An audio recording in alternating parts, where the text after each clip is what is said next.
مرنے کے فوراً بعد آپ نے دیکھا ہوگا کہ مردے کے انگوٹھے پیر کے باندھ دیے جاتے ہیں، بعض لوگوں کا یہ جبڑا بھی باندھ دیا جاتا ہے۔ اس کے پیچھے ایک بہت بڑا ریزن ہے، کیونکہ جو روح کا تعلق جسم کے ساتھ ہے،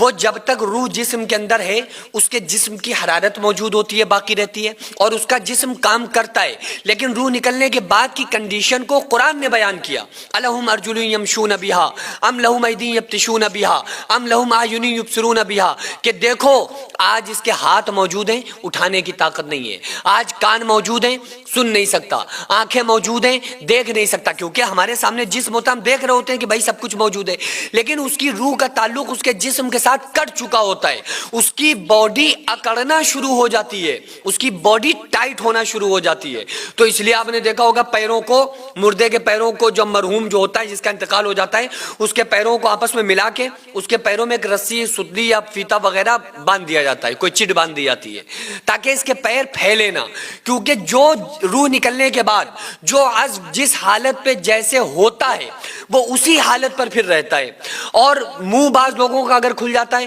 تو یہاں پر ایک پٹی ان کے باندھ دی جاتی ہے تاکہ ان کا جو منہ ہے وہ اسی طرح سے رہے، منہ پھیل نہ جائے، کیونکہ جب روح نکلتی ہے تو بعض لوگوں کا منہ کھل جایا کرتا ہے، کیونکہ حدیث پاک میں مفہوم موجود ہے۔ میں حدیث پاک کا مفہوم آپ کو بتاؤں کہ آقا علیہ الصلوۃ والسلام نے ارشاد فرمایا کہ اگر کوئی گناہگار بندہ ہوتا ہے تو جب اس کی روح کو اس کے جسم سے فرشتے نکالتے ہیں تو اس کی روح کو پہلے گھٹنوں میں روکا جاتا ہے اور اعلان کیا جاتا ہے کہ مزید تکلیف کا سبب بناؤ، اس کے بعد اس کی روح کو اس کے پیٹ میں روکا جاتا ہے، کہا جاتا ہے مزید تکلیف کا سبب بناؤ، سینے میں اس کی روح کو روک دیا جاتا ہے، دماغ میں اس کی روح کو گچھا بنا کے روک دیا جاتا ہے جس سے وہ تکلیف محسوس کرتا ہے، یہاں تک کہ اس کی روح کو منہ کے ذریعے سے کھینچا جاتا ہے پکڑ کے۔ جب وہ منہ کے ذریعے سے روح نکالی جاتی ہے نا تو اس کا منہ کھل جاتا ہے، بعض مرتبہ آنکھیں بھی کھل جاتی ہیں، کیونکہ حدیث کا مفہوم ہے کہ جب روح نکلتی ہے منہ کے ذریعے سے تو وہ مردہ اپنی روح کو نکلتا ہوا اپنی آنکھ سے دیکھتا ہے اور محسوس کر رہا ہوتا ہے، اس کی وجہ سے اس کی آنکھیں بھی بعض مرتبہ کھلی رہ جاتی ہیں۔ تو اگر نیک بندہ ہوتا ہے تو اس کی مثال آقا علیہ السلام نے کیا دی؟ آقا علیہ السلام نے ارشاد فرمایا نیک بندے کی روح اس طرح نکلتی ہے جیسے گندے ہوئے آٹے میں سے بال نکال لیا جاتا ہے کہ کہیں بال ٹوٹ نہ جائے، اسی طرح ایسے نکلتی ہے جیسے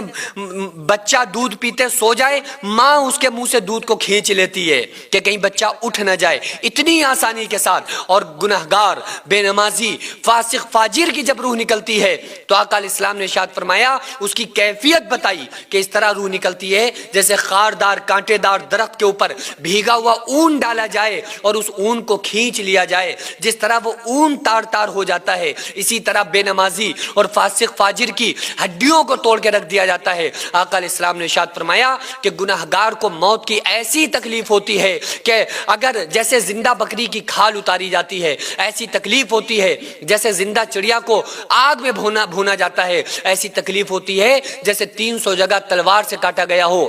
آقا علیہ السلام نے ارشاد فرمایا ایسی اس وقت اس کو پیاس لگتی ہے کہ اگر سمندر پلا دو تو بھی اس کی پیاس نہیں بجھتی ہے۔ وہ بچے جو بھوک سے بلبلا کے سو جایا کرتے تھے، وہ مائیں جو اپنے بچوں کو جھوٹا دلاسا دے کر سلا دیا کرتی تھی، آج ایسے 100 سے زیادہ ایسے گھر ہیں جن کو ہر مہینے ہماری سوسائٹی راشن دیتی ہے، وہ بچے آرام سے کھانے کھاتے ہیں اور آپ تمام لوگوں کو دعاؤں سے نوازتے ہیں۔ 100 سے زیادہ گھروں میں راشن دینا، ان کی دوا علاج کا خیال رکھنا، ان کی سردیوں میں کپڑوں اور لحاف کا اور بستروں کا کمبل کا انتظام کرنا، آپ لوگوں کے تعاون سے ہی غریبوں کے گھر میں راشن پہنچتا ہے۔ وہ بیوہ عورتیں جن کا کوئی سہارا نہیں تھا، وہ یتیم بچے جن کو کوئی پوچھنے والا نہیں تھا، آج الحمدللہ ان کے سروں پر ہاتھ ہے، آج الحمدللہ ان کو کسی بات کی کوئی پریشانی نہیں ہے۔ یہ صرف پاسبل ہوا ہے آپ لوگوں کے تعاون سے۔ میں رب کعبہ کی قسم کھا کے آپ کو بتاتا ہوں کہ میں تقریباً اپنی پرسنل اور ذاتی کمائی کا 90% حصہ میں خود اپنی سوسائٹی میں دے دیتا ہوں۔ یہ ہمارا آپ کو بتانا یہ کوئی بڑائی مارنا نہیں ہے، بلکہ آپ لوگوں کو اپنے ساتھ جوڑ کر کام کرنا ہے۔ آپ لوگوں سے بڑی عاجزانہ درخواست ہے، اپیل ہے